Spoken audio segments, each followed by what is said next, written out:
Hello, good people of YouTube, Mountbatten here, and today I'm bringing you guys 5 ships that are bias ships but are not Russian bias ships. So for those of you that don't know, and I can't imagine there's a whole lot of you, Russian bias is, well, it kind of was a meme that, the Soviet ships, they get these advantages that the other ships don't get just because they're Russian, and Wargaming is a Russian company, so that kind of goes hand in hand with perpetuating the meme. Now, recently, it's kind of not become a meme with ships like the Petro, who it seems, again, as of right now, it's still in testing, and the people that are playing it are obviously people who play this game a lot. In the clips that we've seen of the Petro, it looks very powerful. It's citadeling ships that it really shouldn't be citadeling, considering it's just supposed to be a heavy cruiser, and a couple other things, but that's a different video topic. So, the other bias ships get brought up often when Russian bias gets brought up, and it's questioned, why do these ships get a pass when, these Soviet ships don't get a pass, and why aren't people freaking out over these ships? And it's kind of pointed out that the meme kind of causes the Soviet ships to somewhat be seen in an unfair light, because yes, there are other ships in the game that have straight up advantages that other ships don't get, and they're kind of maybe a little bit too powerful, and I've got 5 of them here for you guys today. And again, it's all my opinion, and these ships, I have a feeling that most people will agree that these ships are probably a little bit too powerful. And the first one's going to hurt a lot of people, including myself, but I couldn't leave it out.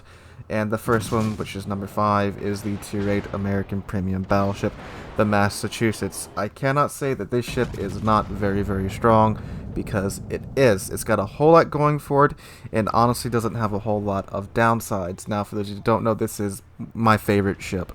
This is my favorite ship in the game, the Massachusetts. It often teeters back and forth between the Massachusetts and the Grosser Kurfürst, but I love the Massachusetts. And it's got a whole lot going for it. It's got 9 16-inch guns. It's got American dispersion, but they toned down the Sigma to, I believe, 1.7 instead of 1.9, because this ship is actually a variant of the Alabama, who is supposed to be kind of a slightly different North Carolina. North Carolina has 2.0 Sigma. Alabama has 1.9, I believe. And the Massachusetts was a variant during testing. They cranked the Sigma down to 1.7 and pushed out the maximum secondary range to where you can get it out to be about 11.3 kilometers and decrease the secondary load time. So that's 2 very strong things it's got going for it. Oh yeah, anyway, back to the dispersion. The dispersion, it says American dispersion, so the shells don't fly too far apart. So even though you get some really bad groups, the groups don't go all over the place. Like when you see the German battleship dispersion, how the shells kind of just go wherever the hell they want to go. The Massachusetts, its dispersion is still mostly together, so it's constantly being it's constant in its dispersion pattern. So once you get a feel for it, it's still quite easy to make the shells go where you want them to go. So on top of all of that too, it's a pretty maneuverable battleship. I mean, it's not like Vanguard maneuverable, but it's still pretty maneuverable. And it's got 48% torpedo damage reduction, which is very good for a ship that's supposed to be a brawling battleship. All the other brawling battleships, especially the German ones, one of their trade-offs for having decent armor to brawl in is they get really crappy torpedo protection. It's got a really quick cooldown on its damage con and a really quick cooldown on its heal. The heal cooldown is, I believe, 60 seconds if you got all the flags and relevant captain skills, and the cooldown on the damage con is just a little over a minute. So that helps it out a lot. And the only real... and it's got good AA. It's got great AA. It's got literally, I think, 4 less AA guns on it than the Alabama, and the Alabama has outstanding AA, even still today. So it's got all of that going for it, and the only real downside of it is it's a little bit squishy. It doesn't have, a turtleback citadel or anything. It has the same citadel as the Alabama, which is still a better citadel than North Carolina, who you can citadel North Carolina, it feels like, from almost any angle. but you can citadel the Massachusetts quite easily, and it is a bit squishy. So that's the only trade-off for having all of that amazingness to it. And it's an incredibly strong ship. And someone like me who plays this ship all the time, it's incredibly easy for me to do. I mean, you guys have seen the clips of me playing Massachusetts and getting Kraken after Kraken after Kraken. It's a incredibly strong ship and an incredibly fun ship, and yeah, is a biased ship because, I mean, it trades basically squishy armor for all that awesomeness. So I can't leave this off the list and, say that this list is fair. So number 5 is Massachusetts. Number 4 now is the Tier 10 Italian heavy cruiser Venezia. Oh my god, is this thing nuts. So you've got 15 guns on the Venezia, and you get SAP, semi-armor piercing ammunition. And dear sweet Jesus, if you get caught with SAP, it's going to hurt. Especially if you are a destroyer. SAP is designed to penetrate lightly armored targets and not overpin. So it's designed to penetrate the light armor, explode on the inside of the ship, and not overpin. And dear sweet Jesus, it hurts. It hurts a lot. If a Venezia catches your superstructure in a battleship, or heck, even your upper armor where it's a bit thin, this thing does like 20k a salvo. And I'm not joking. That's battleship level of blapping with SAP. And that's in a battleship. If you're in something like the Conqueror, the Republic, even the Grosser Kurfürst with its massive superstructure, this ship can easily do 20k damage to you in one salvo. In one salvo. Because it's got 15 guns. It hurts. On top of that, I believe it is the most well-armored Tier 10 tech line cruiser. It's not impossible to citadel, but it's pretty hard. And it's got really good armor all over the ship. And, it's not like the Moskva, where, yes, the Moskva can punish the crap out of ships, but in order to really punish ships, it's got to show broadside, and Moskva's really easy to citadel. The Venezia, it's not impossible to citadel, but it's on the harder side because of its armor. And, good God, destroyers, this thing can easily just god slap any DD. And, Tier 10 destroyers, just because of the amount of health that they have, they'll probably survive one salvo, but they'll be crippled for the rest of the game, especially if they don't have a heal.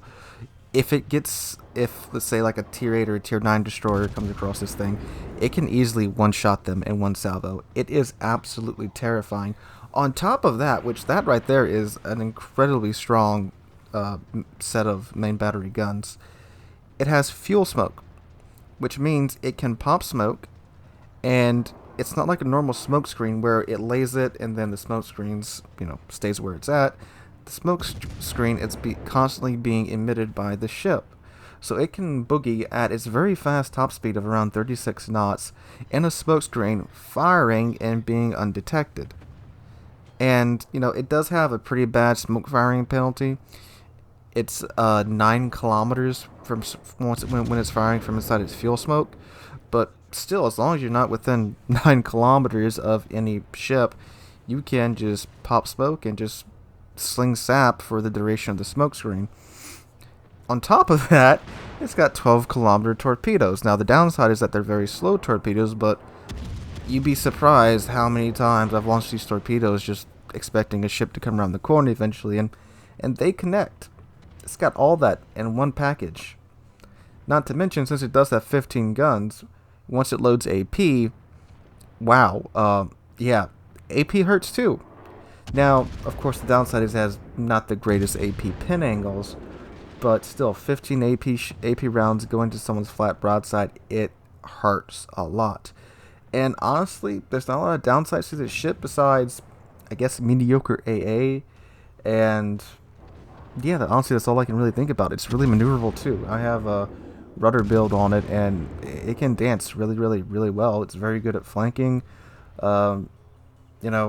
Honestly, besides like up close and personal, there's not a lot this ship isn't good at. So that's the Venezia, and it's really popular in Clan Wars, let me tell you. Alright, moving on to number 3, we have the Tier 10 French destroyer, the Khabarovsk. I recently unlocked this ship, and yeah, wow. This one out Russianed the Khabarovsk. This is basically a Khabarovsk, but yeah, it gets everything that the Khabarovsk wanted. It's got good torpedoes for being a gunboat. It is a gunboat for those of you that don't know.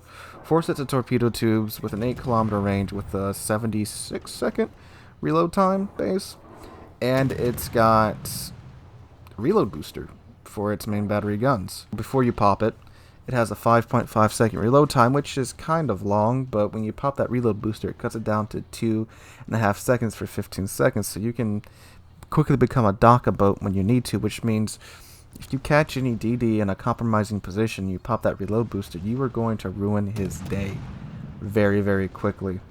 On top of that, the Kleber doesn't have a smokescreen, but in order to compensate it, it gets a special damage saturation where it effectively takes less damage because it doesn't have a smokescreen. The Khabarovsk doesn't get that. It just gets a heal if you take it, or it could get a smokescreen too, but most Khabarovsk captains take a heal, so there's that. Plus it does have a little bit more health than the average destroyer since it is a pretty large destroyer. And it is ungodly fast. With speed boost activated, you are north of 50 knots very easy. I believe it caps out at like 54 and change, so you can be zooming all over the map, and considering it's a gunboat, having the ability to travel at 54 knots and basically throw off everybody's aim because you're so friggin' fast, it's quite easy to do well on this ship if you know what you're doing. I won't lie, there's a bit of a learning curve to it. I did get up to the tier 8 French DD during the French DD event. I played that quite a bit, so I had an idea of how it was supposed to be played, but still had to take a couple matches to really figure out what I was doing. But still, very, very, very, very strong ship, and I think most DD players would consider this the best tier 10 DD in the game right now, tech line at least, from those that I've talked to. Alright, moving on to number 2. We have the tier 10 reward ship, British reward ship, Thunderer. The Thunderer, the ship that I am currently working to get with my slow coal grind. Unfortunately, I don't have the Thunderer, so you are seeing the Conqueror stand in for the Thunderer. And I mean, do I really need to explain this ship? And it's all in the guns with a Thunderer. It's got like a 60% chance of starting a fire per shell, but it's the 18. Thunder is basically the 18-inch Conqueror, but much, much better. Again, 60% chance fire per shell, 8 shells that reload, and I believe it's like 25 seconds base. I believe you can get it down even lower. And they are extremely accurate, and basically every salvo this ship fires, it will start a fire. And it's got the Conqueror Legendary mod cooked in, so it's got good maneuverability and all that jazz. The only downside is that it's got the new Conqueror armor layout, so its citadel is pretty high. It doesn't get the lull heal that the Conqueror does, so that is kind of a downside, but honestly, with how accurate these guns are, there's no need to get in close with the Thunderer.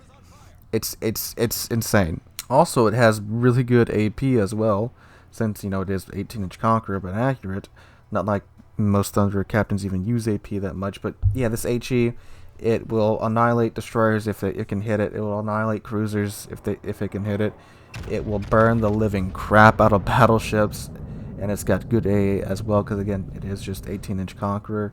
And good God, this is probably one of the most broken ships in the game right now. But again, it somehow gets a pass because it's British, and you don't really see too many people talking about how OP Thunderer is in chat in game, unlike another certain tier 10 Soviet battleship. Yeah. Alright, and finally, our number 1 spot, the tier 8 premium American aircraft carrier Enterprise. A ship so OP it was pulled from the store because Wargaming isn't supposed to change premiums once they've been released. And my god, is Enterprise crazy. Its rocket planes can absolutely god-slap destroyers. It's quite easy to reduce a destroyer to to half health and just 1 strike with the Enterprise's rocket planes. Its bombers are incredibly crazy. Its AP bombers, you get 3 planes in an attack flight. They both drop 2 AP bombs each. And my god, can they cease the existence of any cruiser? I mean, pretty much any cruiser that isn't like a super cruiser. These things, they just chunk them so hard, and again, it's a tier 8, so you can see tier 6 cruisers and you can one-shot them. I've one-shotted Graf Spies in this thing many a time. And its torpedo planes are also very, very good as well. And, well, Enterprise pretty much won't ever run out of planes because of its planes' reload time. And it's like the one aircraft carrier that you don't have to, start to conserve planes. If you see CV players, they just attack the water in front of them with whatever planes they're using. That's them conserving planes for later in the game.